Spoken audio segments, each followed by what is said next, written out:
नमस्कार, बुलेटिन में आप सभी का स्वागत है और मैं हूं आपके साथ कल्याण झा। खबरों की शुरुआत अभी की बड़ी खबर से, जो कि बाड़मेर से है, जहां बुजुर्ग की पीट कर हत्या की गई है। नागाना के बांद्रा गांव की यह घटना है। मृतक के बेटे ने दर्ज कराया है केस। 6 लोगों पर हत्या का आरोप है। दलित समाज का शव उठाने से इनकार है। वहीं आरोपियों की जल्द गिरफ्तारी की मांग कर रहे हैं नाराज लोग। तो बाड़मेर से ये बड़ी खबर आपको बता रहे हैं, जहां बुजुर्ग की पीट कर हत्या की गई है। ये बांद्रा निवासी अर्जुन राम है, जो उसके परसों जागरण थी और जागरण के दौरान हाकम सिंह नाम के व्यक्ति और उदय सिंह से इनकी झड़प हुई थी वहाँ दारू पीने के दौरान थान पे। उसके बाद में वो रंजिश थी और दूसरे दिन जब ये उनकी दुकान पर गया और जाने के बाद में वहाँ इनकी हत्या कर दी गई और हत्या के बाद में आकर के इन्होंने उसको सूचना दी परिवार को। परिवार वाले लोग आए तो हाकम सिंह की पुरानी गाड़ी के अंदर ये ऊंधे मुँह और मुँह पर चोटें और खून के थक्के जमे हुए। अर्जुन राम जी की लड़की की तरफ से जो मृतक है उनकी तरफ से इसमें 302 की रिपोर्ट दी है, मुकदमा दर्ज किया। इसका बोर्ड से पोस्टमार्टम करवा रहे हैं और आगे कार्रवाई कर रहे हैं। इसके परिजन ही वहाँ से लेके आए सारा के, तो उसके बाद उन्होंने पुलिस को सूचित किया कि यहाँ पर है, तो सब जिन्होंने जो दी है उसके अनुसार। और अधिक जानकारी के साथ हमारे संवाददाता प्रेमदान जुड़ चुके हैं। प्रेमदान, यहां पर बुजुर्ग की पीट कर हत्या की गई है और हत्या की वजह आपसी रंजिश बताया जा रहा है। देखिए,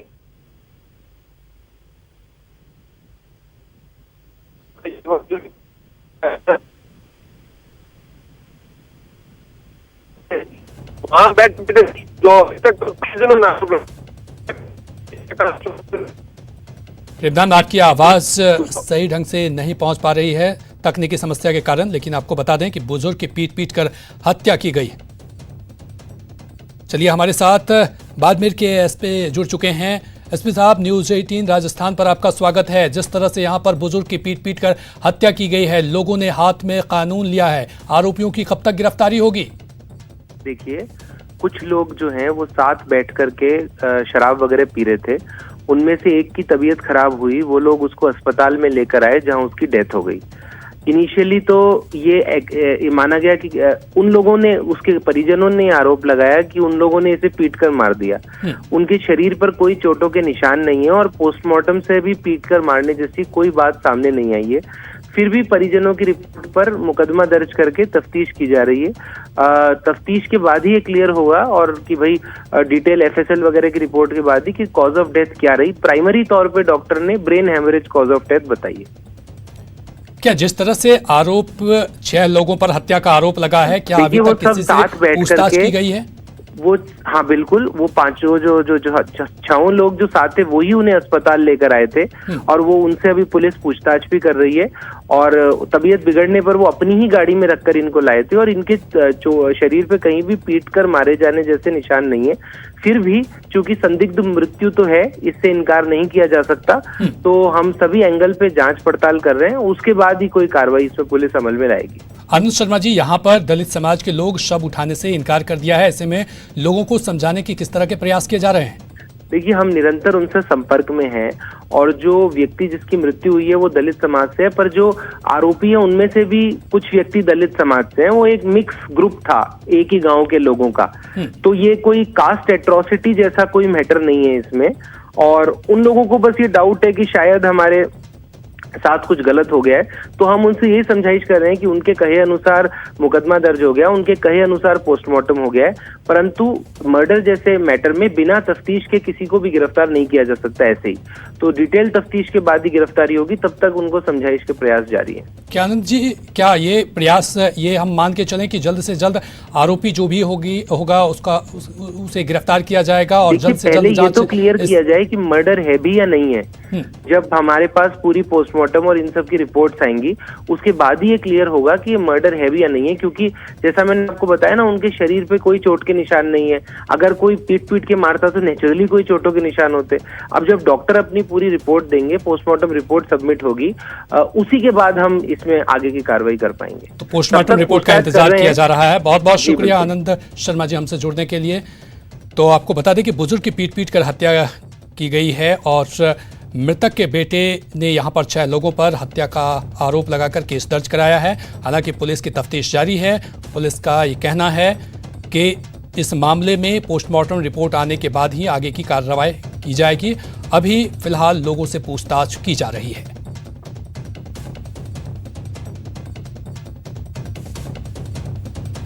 तो बाड़मेर से ये बड़ी खबर, बुजुर्ग की पीट कर हत्या की गई है।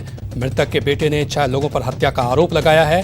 पुलिस हर मामले से, हर एंगल से तफ्तीश शुरू कर दी है। आरोपियों को जल्द से जल्द गिरफ्तार कर दी गई है। बुजुर्ग के शरीर पर चोट के निशान भी मिले हैं।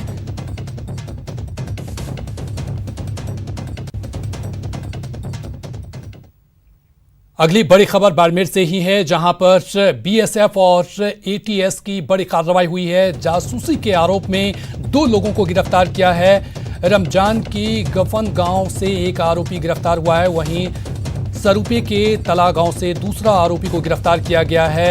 रोशनदीन को एटीएस लेकर आई थी जयपुर और आरोपियों से सुरक्षा एजेंसी कर रही है पूछताछ। तो 2 जासूसों को यहां पर गिरफ्तार किया गया है और अब उनसे पूछताछ जारी है। ये चन्नेसर का है, रमजान जी की गफन का रहने वाला है, भिंजराड़ का। तो चूंकि ये जेसीबी चलाता है तो उसके कुछ मोबाइल में 2-1 पाकिस्तान के नंबर थे। तो चूंकि उसकी रिश्तेदारी भी वही है, तो ऐसी पूछताछ में कोई ऐसी संदिग्ध बात सामने नहीं आई, इसलिए उसको पूछताछ बाद फ्री कर दिया था। कार्रवाई जिसमें 2 जासूसों को गिरफ्तार किया गया है। रोशनदीन को एटीएस लेकर आई है जयपुर और आरोपियों से सुरक्षा एजेंसी पूछताछ में जुटी हुई है।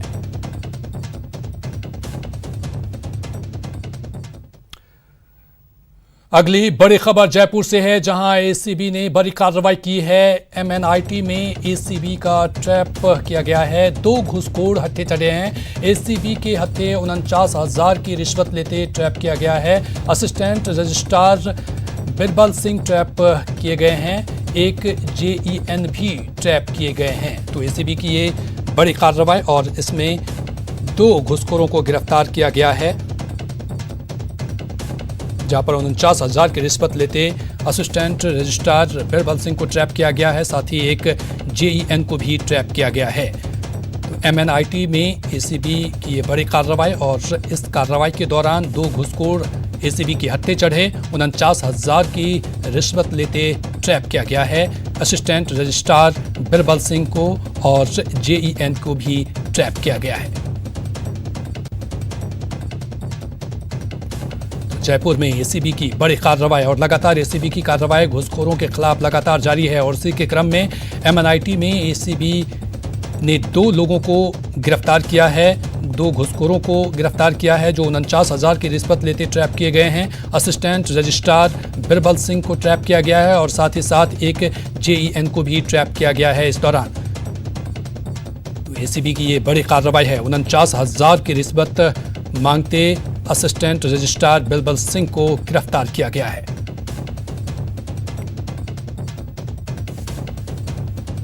एमएनआईटी में एक बड़ी कार्रवाई की गई है, जहां पर असिस्टेंट रजिस्ट्रार बिरबल सिंह को गिरफ्तार किया गया है। साथ ही जेईएन को भी इस दौरान गिरफ्तार किया गया है। 49,000 की रिश्वत मांग रहे थे ये। तो एसीबी की लगातार कार्रवाई जारी है और इसी के दौरान एमएनआईटी में 2 घुसखोर एसीबी के हत्थे चढ़े। 49,000 की रिश्वत लेते ट्रैप किया गया उन्हें। असिस्टेंट रजिस्ट्रार बिरबल सिंह को ट्रैप किया गया। एक जेईएन भी इस दौरान ट्रैप में फंसे। ये दोनों मिलकर घूस मांग रहे थे, रिश्वत मांग रहे थे और इसी रिश्वत के एवज में एसीबी की टीम को जब सूचना मिली तो एसीबी ने तुरंत कार्रवाई करते हुए इन घूसखोरों को गिरफ्तार किया। 49,000 की रिश्वत लेते ट्रैप किया।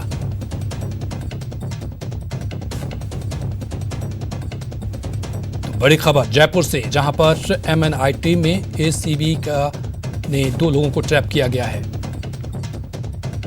चलिए राकेश हमारे साथ फिर से एक बार जुड़ चुके हैं। राकेश, एसीबी की लगातार कार्रवाई जारी है घुसखोरों के खिलाफ और उसी के क्रम में असिस्टेंट रजिस्ट्रार बिरबल सिंह को ट्रैप किया गया है 49,000 रिश्वत लेते।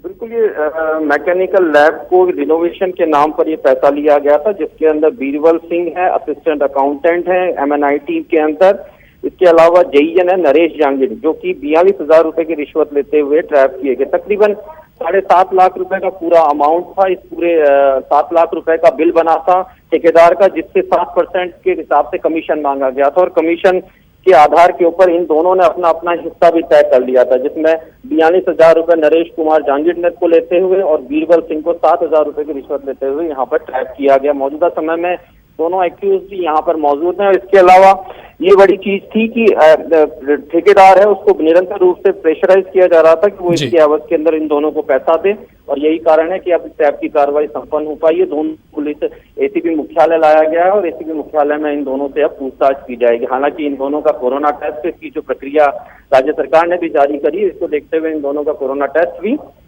करवा दिया गया और उसके बाद में इन दोनों को यहाँ पर एसीपी मुख्यालय पर रखा गया है। जी बहुत बहुत शुक्रिया तमाम जानकारी के लिए राकेश। तो MNIT में एसीबी ने ये कार्रवाई की है। 2 घूसखोर चढ़े हैं एसीबी की चढ़े, 49,000 की रिश्वत लेते यहां पर दोनों को गिरफ्तार किया गया है।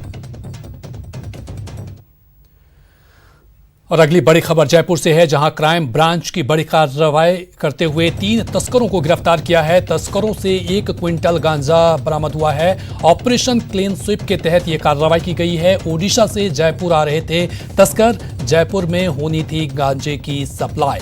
तो बड़ी खबर आपको बता रहे हैं, जहां पर 3 तस्करों को गिरफ्तार किया गया है। क्राइम ब्रांच की ये बड़ी खबर है।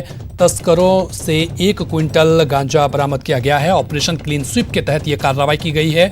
ओडिशा से जयपुर आ रहे थे ये तस्कर और उसी के दौरान क्राइम ब्रांच ने ये कार्रवाई करते हुए 3 तस्करों को गिरफ्तार किया, जिनके पास से 1 क्विंटल गांजा बरामद किया गया है। जयपुर में ये गांजे की सप्लाई होनी थी।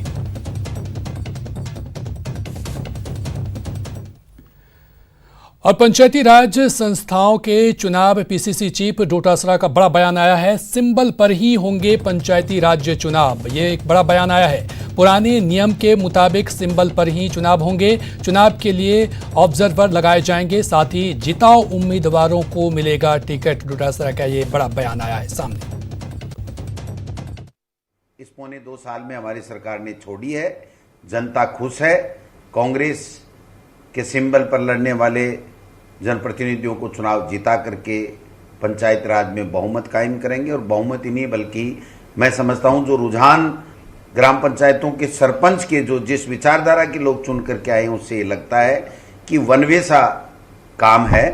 जनता 2 साल के सरकार के कार्यकाल से पूरी तरह संतुष्ट है। इसलिए हम ये कह सकते हैं कि आने वाले पंचायत राज के चुनाव में कांग्रेस पार्टी चुनाव जीतेगी और भारी बहुमत के साथ में जीत करके जनता का, ग्रामीण क्षेत्र का विकास कराएगी। और यहां पर रुकेंगे एक छोटे से ब्रेक के लिए।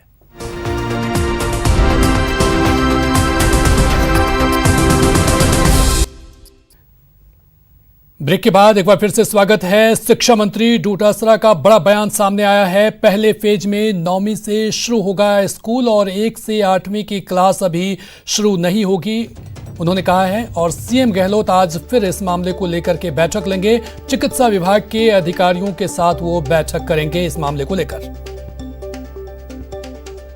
बड़ी क्लासों को खोलने को लेकर के हमने चर्चा की थी, लेकिन फिर ये तय हुआ कि हम प्रमुख शासन सचिव चिकित्सा एवं स्वास्थ्य और जो 4-5 नामी ग्रामीण चिकित्सक हैं जो इस कोरोना के बारे में खूब जानते हैं, आगे के बारे में उनके क्या ओपिनियन है, किस एज के बच्चों में किस प्रकार से क्या इसका संक्रमण फैलता है, उनका बचाव के लिए कैसे कर सकते हैं, तो निश्चित रूप से विभाग ने अपनी तैयारी पूरी कर रखी है। लेकिन ये सारी चीज़ें अभी रात को 8 बजे माननीय मुख्यमंत्री जी ने फिर हम सब लोगों को बुलाया है, तो मैं समझता हूँ उस पर चर्चा होगी और जो सबकी राय बनेगी वही काम हम